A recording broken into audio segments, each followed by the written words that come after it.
I came in here about 65 years ago with a guy named Miles Bridges, who was a hell of a player.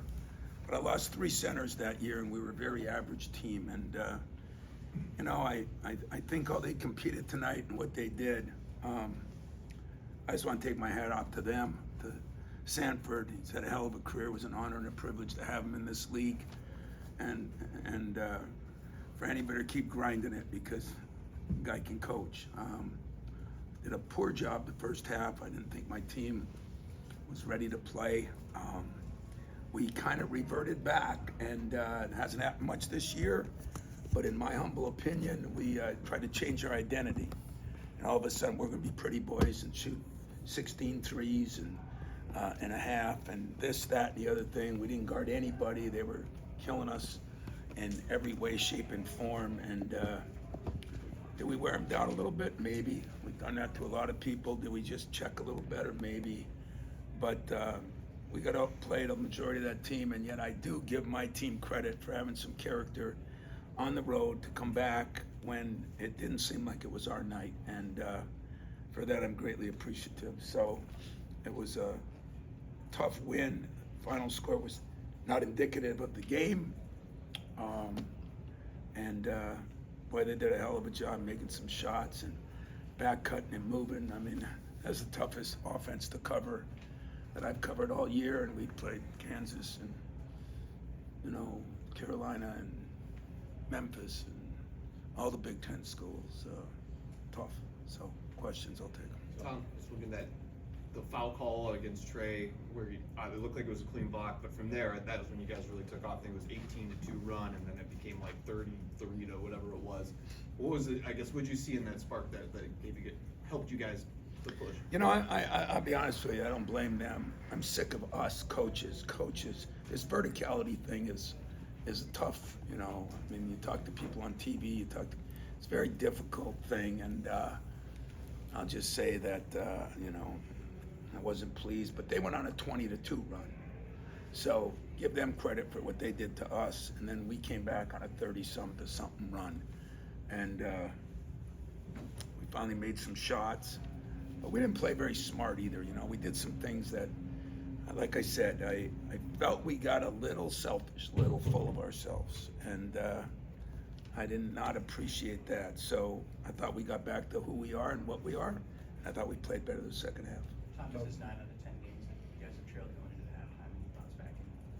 Yeah, that sucks. It really does. I mean, I'm not real proud of that either, to be very honest with you. So I don't know why all the time, except, listen, if you thought we were coming in here because they've been struggling a little bit, that wasn't going to happen. We weren't coming in here and just, he's too good a coach, too good of players, too good of guys, too good a program. And so we knew it was going to be a dogfight, but we didn't think we would act like we acted. And so something's got to change. But in a lot of these games too, we're not playing. I mean, who in the hell said we were so good? Not me. We're good, but we have flaws. And the flaws are, if we don't play at the level we need to play at on a defensive end, if we get out rebounded the first half, if we take too many threes, Jace kept us in it. And we had some guys that just, you saw them driving by guys like we were statues. We didn't win any more games, so, for me, am I happy we won the Big Ten? I'm ecstatic. I'll be ecstatic when I walk out of this building until I get to the plane, and then the George Perlis rolls out the door because it's Michigan week, so we start preparing for them right away. But I'm not going to sit here and sugarcoat and tell you I'm excited how we played just because we won, because that's not going to get me where I think we can go and need to go. And I said, if we start shooting the ball better, we have a chance, as long as our defense continues to do what it did. Tonight, we decided to exchange that. And so, poor job on my part. Tom, the stretch where you guys pulled away there in the second half, how much energy was Cohen giving everybody? You mentioned about the selfishness, but there was like a selfless phase where he's getting blocks, running the court. I mean, that seemed to kind of change the mojo of the team. Change my mojo. Tell you that. And I'm glad you brought it up, because I think Cohen doesn't get enough credit for the little things he does. And the little things are blocking a shot here, running the lane there. Jeremy played pretty well too, you know. Trey came back and played better the second half. First half, we had one guy that played well, and that was Chase. And you know, our bigs were uncharacteristically poor, or I'd use a lot better word than that if this was HBO instead of Iowa Network. But we weren't, we just didn't do what we needed to do, and the energy guys did. You know, Chase kept us in it. Jeremy started playing harder. Cohen started doing things off the ball, on the ball, running the court, getting dunks, getting offensive rebounds. Missed free throw, he gets an offensive rebound. I mean, as that kid's shot keeps coming, and it is getting better, he's going to be a hell of a player. Tom, Did you turn it around even? when you leave this building and you're able to enjoy for a minute the Big Ten title, I mean, this is something 11 months ago you said you were going to try to do or die trying, and you're still alive. And you know, Almost. so Almost. I'm wondering. I mean, Challenge this that. is. I mean, obviously tonight's performance. These things are grinds over 3 months. To do this, to have it outright. Can you just speak to that a little bit? Well, Matt, my guy here, he said, you know, every championship team has a stinker or two. And, you know, we really haven't had, you know, our consistency has been unbelievable, if you ask me. And that's a great credit to my staff and those players.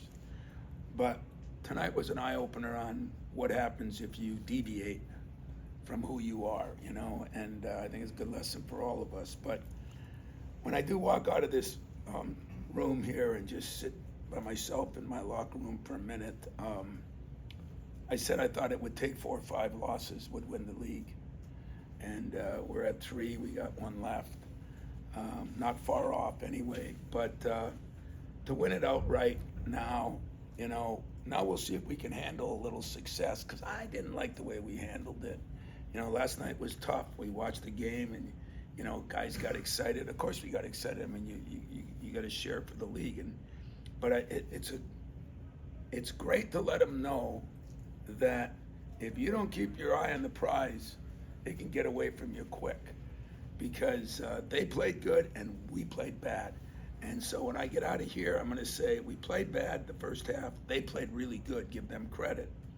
But I think we showed some character. We challenged each other. Players got on players for the first time in a while, because we haven't had a lot of situations where we needed that. And so maybe this will be a positive for us. But damn, they played good, and they deserve more than they got out of this too. Tom, defensively, where did you feel like you guys were able to turn that around in the second half? What were the, I don't know if adjustments, but just where were the improvements? Yeah, you know, no, don't let any of my staff or me tell you there were these great offensive adjustments, or we changed a few things on the ball screen coverage, but for the most thing, it was real simple. It's really basic. It doesn't take anything, no analytics, no all this other crap. It took play harder. Trey Holloman, there were times nobody could get around him.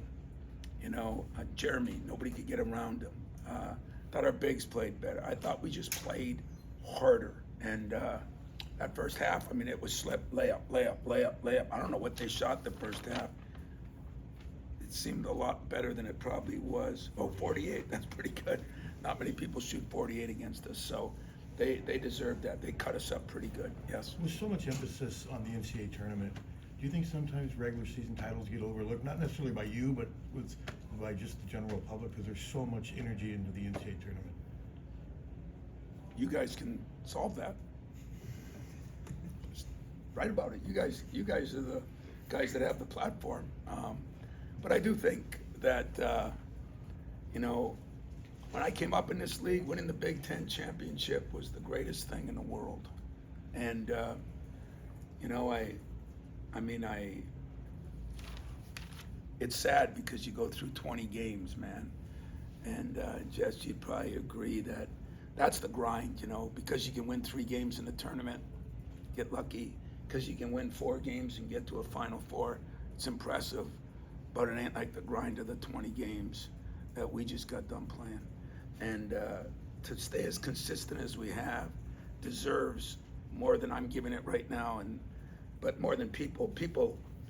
I mean, unfortunately, I think we barely play basketball until the end of this month, the way football's gone and everything. It seems like basketball's taking a back seat. So maybe we as coaches got to do a better job. You as writers got to do a better job and let them know. I mean, that team, my staff sat there and said, man, I mean, we felt for Sanford. I mean, we've enjoyed him. I give respect to people that I think are really good players and that play hard and that hang in there and fight through things. And I told them that after the game. So, yeah, I think Big Ten still means something to me. But it is harder when you play 3 teams twice and all that, luck of the draw where you play them. But